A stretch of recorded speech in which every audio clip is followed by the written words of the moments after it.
A fresh start versus isolation. A fresh start. A fresh start means starting over in some way. It could mean starting a new job, moving to a new place, moving to a new city, or getting a makeover. A fresh start can be a very exciting and liberating time in a person's life. In terms of an abusive relationship, a fresh start is often what the abuser convinces their target to do, by either moving to a new area or cutting off contact with people who know too much about the abuse.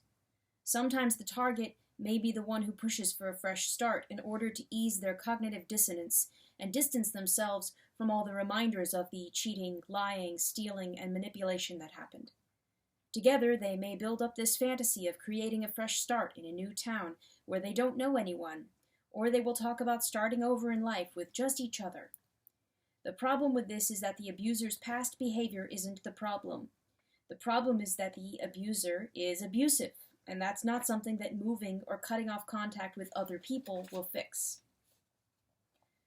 Isolation. Isolation is the main tool in an abusive person's toolkit, and is what many emotional manipulators often push for initially to secure their target, or after their bad behavior comes to light. Some bridges are burned, and damage control no longer works. They might either insist on or offer a fresh start in order to escape the drama or chaos left behind by their former actions. The problem with this is that the other people and all the drama and chaos aren't the problem. The person's problematic behavior is the problem, and they can't outrun themselves. As the saying goes, wherever we go, there we are. What makes getting a fresh start with a person who has no shortage of manipulative behavior is that getting a fresh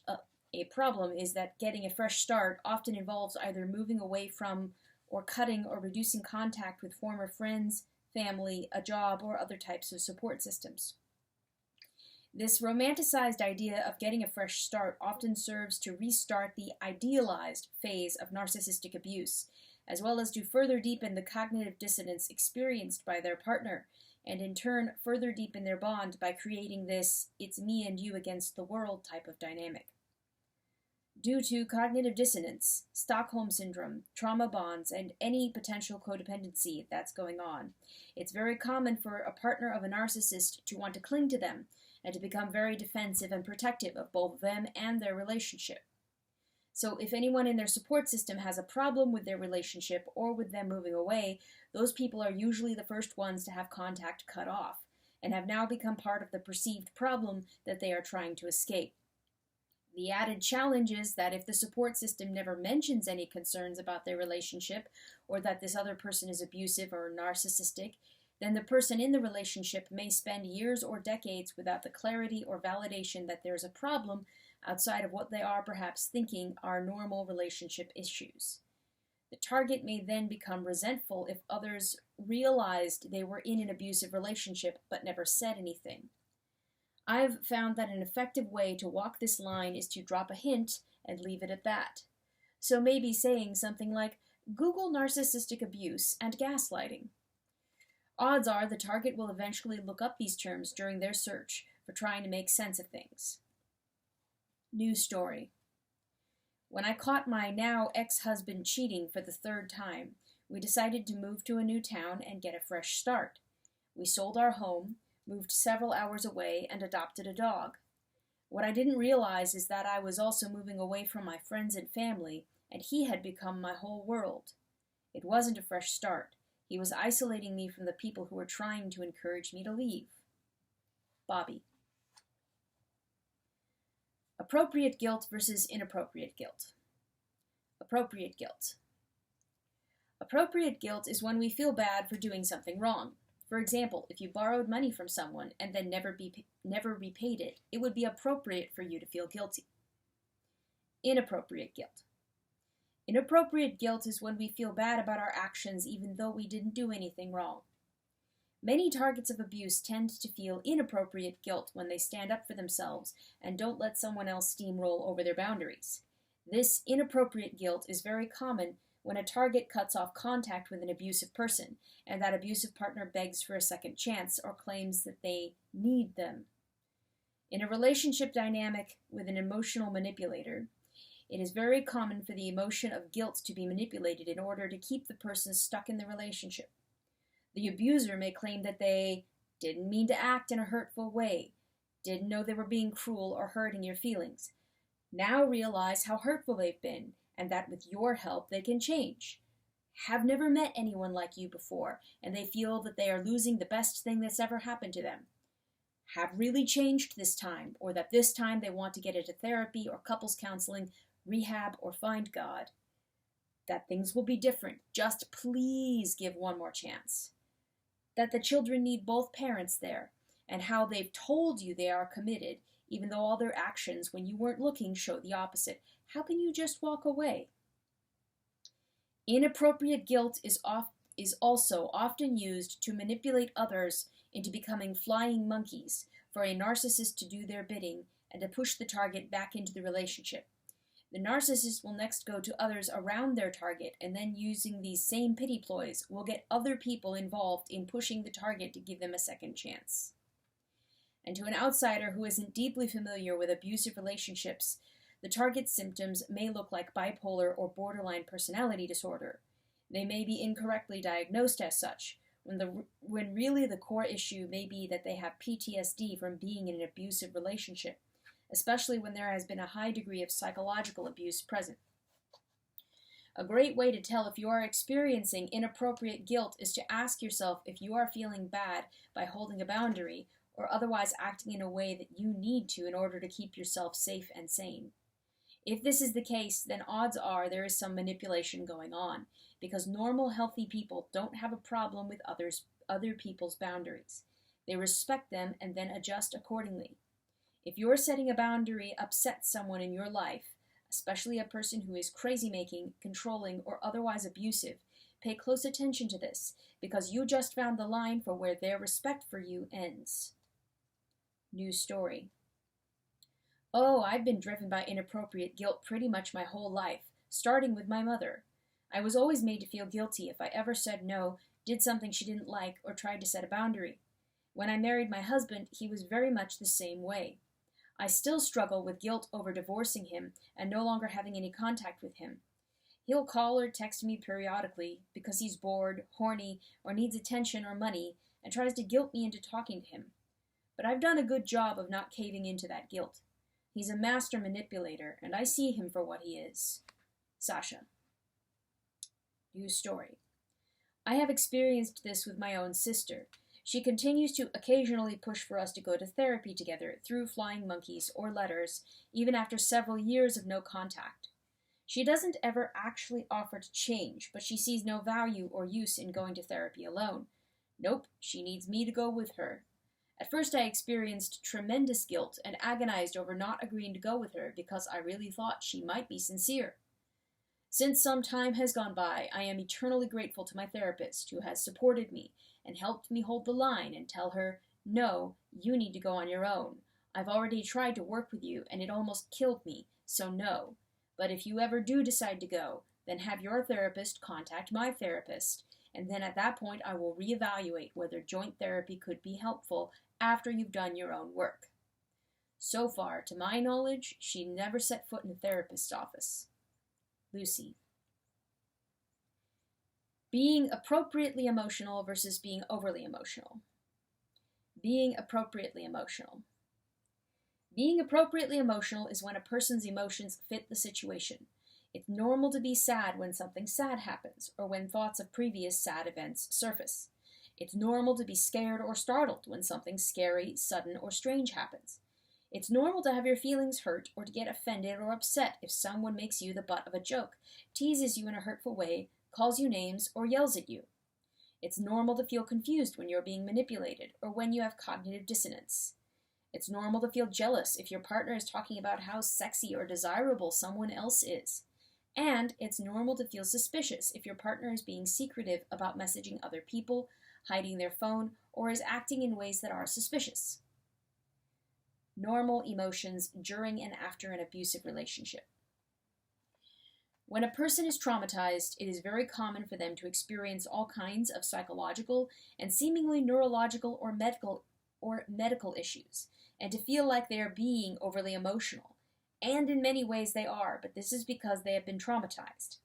People who have been traumatized often feel like they are going crazy or losing their minds. They begin to feel anxious, paranoid, depressed, suspicious of others, nervous, jumpy, easily agitated, and want to isolate themselves. They may hear voices, have a hard time sleeping, or sleep too much, or they may gain or lose a lot of weight. They may become easily irritable, or lash out in anger or rage. They may stop talking for long periods of time. In short, they may truly feel that they are crazy, bipolar, or a total mess, and some people do have complete breakdowns and wind up in the hospital. And because to an outsider who isn't deeply familiar with abusive relationships, their symptoms look like schizophrenia, bipolar, or borderline personality disorder, they may be incorrectly diagnosed as such, when really the core of the issue may be that they have PTSD from being in an abusive relationship, especially when there has been a high degree of psychological abuse present. A person might also have these other mental health challenges too, but it's important for a mental health clinician to screen for PTSD, as well as to explain to the person that even if they have these other mental health challenges, that it doesn't mean that the abuse was somehow their fault. Because what tends to happen is that if a person is diagnosed with some sort of mental illness, they become defeated and depressed, and often go into total emotional collapse, thinking that everything really was their fault, and that they were the problem all along. If you or someone you care about is on antidepressants, anti-anxiety pills, or antipsychotics, or mood stabilizers, and have experienced abuse or trauma, there is a very solid chance that much of your behavior is a very normal reaction to a very abnormal situation and is PTSD related. I encourage you to find a therapist who is familiar with PTSD and treatments for PTSD, such as eye movement desensitization and reprocessing, EMDR, and emotional freedom technique, EFT, therapy. Being overly emotional. Being overly emotional means to have an emotional response that is out of proportion to the situation. It is very common for abusive people to blame their targets for being overly emotional or too sensitive if they have a problem with being abused or have any issue with the abuser's questionable behavior. This is not being overly emotional or sensitive, it is normal. It is also very common for abusers to minimize and justify their behavior. In their mind, their abuse isn't abuse. It's an appropriate reaction to the target stepping out of line, which is why the most common excuse for abusive behavior is some form of, "Look at what you made me do." And oftentimes an abusive person will intentionally provoke their targets to cross that line just so they can start a fight or abuse them. They will often do this by planting seeds of jealousy that would make any normal person suspicious. And then when their partner does finally ask them why they're doing this, the abusive person flies off the handle, accusing them of being jealous, manipulative, controlling, or abusive. Or the abusive person will focus on areas that they are sensitive about, their appearance, their parenting, their career, etc. And then when the target stands up for themselves, the abuser either accuses them of trying to start a fight, or they will break up with the target, making it seem like it's the target's fault for being so difficult. However, even though they've justified their behavior to themselves, for most abusive people, they know on some level that how they are treating their target would not be socially acceptable. That's why they tend not to act this way in front of others. If you are experiencing or witnessing abusive behavior in front of other people, then know that the abusive person has really done some major mental gymnastics to rationalize their behavior, and they feel completely justified in their treatment of their target. This is really alarming behavior, as it shows a severe lack of empathy, regard, or remorse for their partner. This is why partners of narcissistic people are often referred to as targets, because a partner isn't treated this way. Only someone who is a target of abuse is treated like this. And because they feel their actions are completely reasonable and appropriate, if their target confronts them about their behavior, or oftentimes even confronts them in general, a barrage of abuse, verbal or other kinds, tends to follow. If the target in any way addresses how they've been treated, their concerns are usually met with being told they are some form of too emotional, crazy, too sensitive, or even that the target is the one being manipulative or abusive by bringing up their concerns. It is an exercise in frustration and crazy-making to be rational with a person who is rationalizing their behavior to this extent. If a person is continuing to rationalize their behavior and they do not see a problem with it, then they will continue to have that behavior. These types of responses are abusive in and of themselves as they seek to gain power and control, not only over a person and the situation, but over a person's perception of their experience. This is the core of gaslighting, which is basically doing something problematic and then denying it and blaming the target for not seeing the situation correctly. This is where the phrase, "Who are you going to believe, me or your lying eyes?" stems from. When a person is continually being told that the issue is with them, they often come to believe that they really are overly emotional or too sensitive, when in fact they aren't. They're having a normal reaction to abusive or problematic behavior. Ask yourself how they would react if you acted like them. How would they feel if you were to hide your phone or to message someone and not tell them who or why? Of course, if you were to ask them this, they might say they have no problem with this because they trust you. They aren't telling you this because it's the truth. They are telling you this as a way to plant seeds of insecurity and doubt in you, and to make you question if maybe you are out of line with thinking something is squirrely with their squirrely behavior. And if their treatment of you is really no big deal, ask yourself how would they react if you mentioned their weight out of concern, or made snarky comments or yelled at them. My guess would be that they would flip out and begin yelling, give you the silent treatment, or stay cool, calm, and collected, and then a few days or weeks later start with snarky put-downs and twisting their verbal knives into old wounds that they know you have. Wounds that you opened up to them, thinking you could trust them with hurtful things that happened in your past. Emotional manipulators can dish it, but they can't take it. And that level of hypocrisy is a big problem, and shows their true level of pathologically twisted thinking. News story. If I questioned him about why he was hiding his phone, or who these women were that were texting him, he'd tell me that I was crazy, paranoid, or jealous. And I believed him. I guess because believing that I was crazy, paranoid, or jealous was easier than accepting that he was most likely cheating on me. I never did find out for certain if he was cheating on me, but I broke up with him anyhow, as I couldn't stand feeling like such a confused and anxious mess. A real relationship doesn't feel like that. Shauna. Being in love with them versus being in love with who they pretended to be.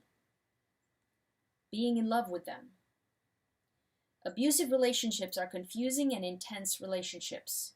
There are often a lot of emotional highs and lows, and making up and then breaking up. When times are good, they are often really good, but when times are bad, they are really bad. And because abusive relationships are not only intense, but also confusing, it's easy for a person to get lost in the manipulations, lies, intense emotions, and false promises of change that so many emotional manipulators create. This is why it's helpful to back up a bit, to try and sort out what love really is and compare it to what we are expecting. Love is based on honesty and trust and involves a person being treated with dignity and respect. Love is a feeling of safety and security.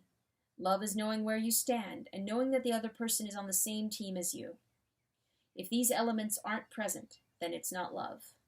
It's love addiction, and this unhinged neediness is often created by the instability of an abusive person, and is part of the trauma bonds manufactured by the highs and lows of an emotional manipulator who is giving you what you need and then pulling it away, or having it pulled away when you realize what they've been up to, when you least expect it. I'm not trying to minimize how you feel. I'm sure there are some people reading this right now who want to argue with me and ask me who am I to say what love is and isn't, and that all feelings are valid. Let me be clear. All feelings are valid, but let's make sure that we are all using similar definitions for those feelings. The words you use shape your thoughts and in turn your feelings. If you are calling two drastically different concepts by the same name, you will not only be confused, but also the way you go about understanding what's going on and the resulting healing that comes from this will also be very different. My point is that just because you feel intensely toward a person doesn't mean that's love. It might feel like love. I get that. Believe me, I do. But it's really important that you get crystal clear on what makes up love, because doing so will make it that much easier to cut through the fog and to determine whether you are in a healthy relationship or an abusive one. And separating out the difference between healthy love and dysfunctional love addiction will really help you clarify why you feel the way you do, and will help you move forward and heal from all of this that much faster. It really messes with people's heads when they find themselves missing a person who treats them so poorly, and then falling into a spiral of shame as to why that is. It's because that intensity, craving, and pull to go back to what's toxic is all part of a love addiction. I know you feel a level of intensity toward them that you've probably never felt before. I've been there several times. I get it. It's as though you need them. You crave them. You think about them day and night. And deep down you are ashamed at the depths you'd go, or the depths to which you've already gone, to make this work. Being in love with who they pretended to be. Once we get to the place where we can separate love bombing from love, rushing intimacy from true intimacy, intensity from sincerity, love addiction from love, codependency from commitment, then it makes it much easier to get some emotional distance and to see things clearly. And once we can reframe and redefine our understanding of the intense way we feel, it will also help our brain to process what's going on, because it causes a person a lot of mental anguish to think that they are still in love with a person who treats them so poorly. Loving who you thought they were or hoped they could be makes a ton more sense, and it helps your brain get out of that loop of trying to make sense of how you could love someone who causes you so much pain. Because odds are who you hoped they could be, or who they pretended to be, was probably a pretty likable person that you had a lot of good times with.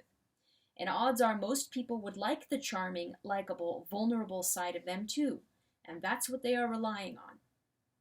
So, if you find yourself missing them, gently remind yourself that you love who you thought they were, or who you thought they could become. Shifting your wording will help to relieve a lot of the mental anguish, shame, and anger that can come from thinking you miss or love them.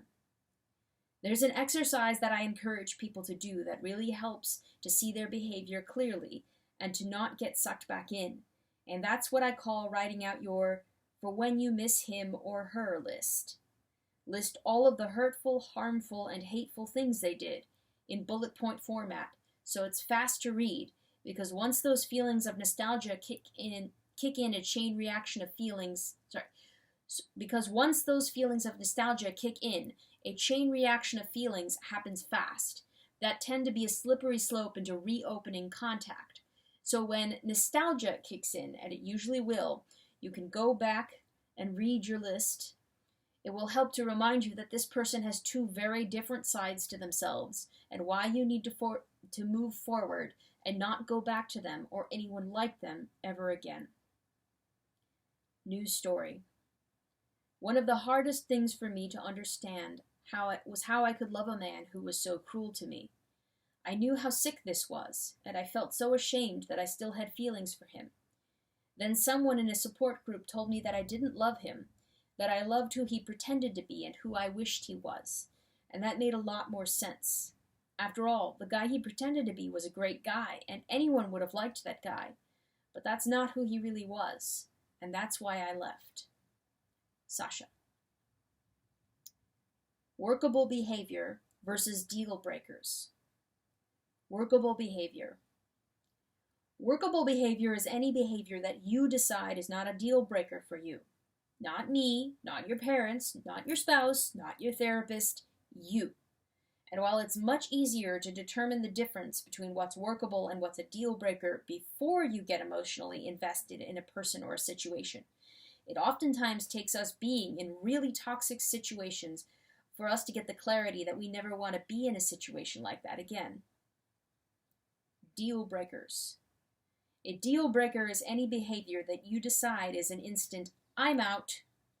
Everyone's deal breakers are different. However, I think you'll find that for people who truly value themselves and the peace in their life, any type of behavior that would cause major destruction in their lives would be a deal breaker. At a minimum, this would be any type of abuse, active addictions, adultery, or a bad attitude, meaning either someone who is constantly negative, unsupportive, critical and criticizing, or who treats them with a lack of dignity or respect. Outside of some more major deal breakers, here are some other potential deal breakers to consider. opening up joint credit cards or taking out loans without your knowledge or consent, or breaking trust in some way. Differences with wanting or not wanting children. Differences in religion. And are differences in religion a big deal? Will they be a big deal if and when you have children? Different ideas on how children should be disciplined or raised in general. Different ideas on what healthy boundaries are with family and friends. Different ideas on how money should be saved, spent, or invested. Different ideas on lifestyle and where and how you want to live. Differences with how to fight. Do they slam doors, give the silent treatment, and threaten divorce when they fight? Or do they ask for time to cool down and say that they'd like to talk about this more tomorrow night? To try to convince yourself that you can turn deal-breaker behavior into workable behavior will only frustrate you, and it will annoy the other person. Not to mention that trying to fix something that isn't within your ability to fix will most likely lead to all kinds of emotional and physical issues, including anxiety, depression, headaches, constipation, irritable bowels, GI issues, fatigue or exhaustion, unexplainable pain, inflammation, and chronic illness. If you're experiencing any of these symptoms, first make sure that it's not your relationships that are making you sick. If you are in a relationship or manipulationship that involves behavior that falls within what would be considered deal-breaker behavior for most people, and you want to try to make things work, before you throw a lot of time, money, and emotional energy into fixing your relationship, I'd encourage you to get crystal clear on the following. Is this an event or a pattern? Do they have a pattern of acting in ways that minimize you or your concerns about things? Does this person have sincere and full accountability for their problematic behavior, or is it a continual struggle to try and pull the full truth out of them? And most importantly, where is your line in the sand? Do you have deal-breaker behavior for others, or is the plan to hang on until they've caused so much damage that you can't hang on anymore? What kind of changes would you need to see, and over what time frame, in order for you to stay? How much time and or money are you willing to spend in therapy before you move on? I'm going to tell it to you straight. It boils down to this. Does this person have a pattern of treating you with a lack of respect, a lack of dignity, a lack of regard, and an overall jaw-dropping lack of indifference?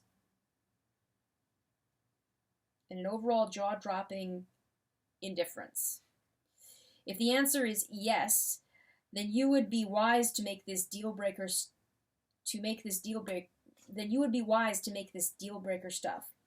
Because when a person continually shows you through their actions that they don't care about you or the relationship, it's a good idea to get away from that person.